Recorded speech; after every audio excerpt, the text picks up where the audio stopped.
Hello and welcome back to Shakesyear. We're working on Othello, and today we get to hear from Iago in Act 3, Scene 3, which is a very long scene.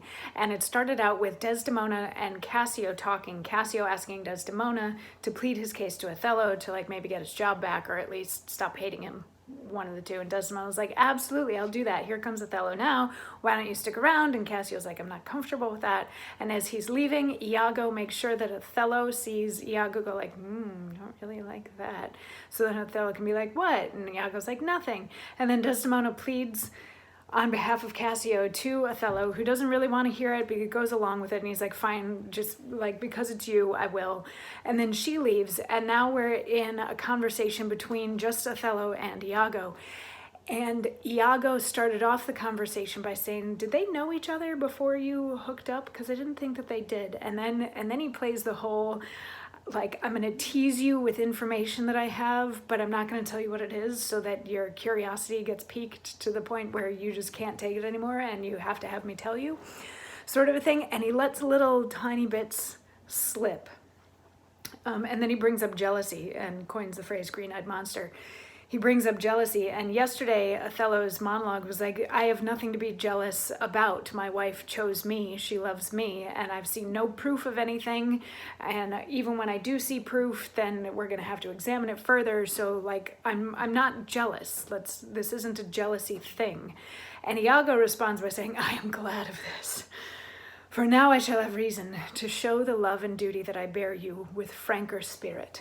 Therefore, as I am bound, receive it from me. I speak not yet of proof. Look to your wife. Observe her well with Cassio. Wear your eyes thus, not jealous nor secure. I would not have your free and noble nature out of self-bounty be abused. Look to it. I know our country disposition well.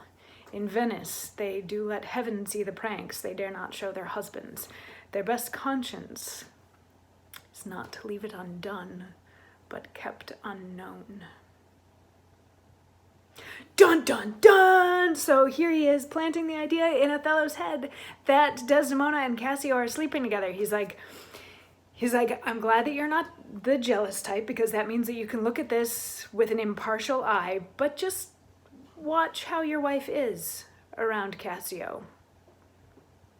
He's like, and in Venice, it's not that people don't run around and have affairs, it's that they just make sure that they don't get caught. So she may or may not be having one, I don't know. Keep an eye on her and see how that goes.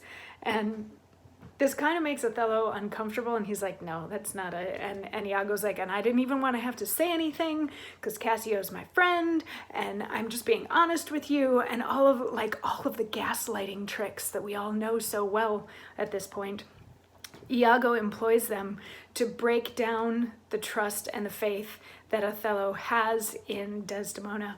But we're not done with this conversation yet. It keeps going, and it's kind of gorgeous and brilliant how the scene plays out with Iago totally gaslighting Othello into believing that his wife is cheating on him.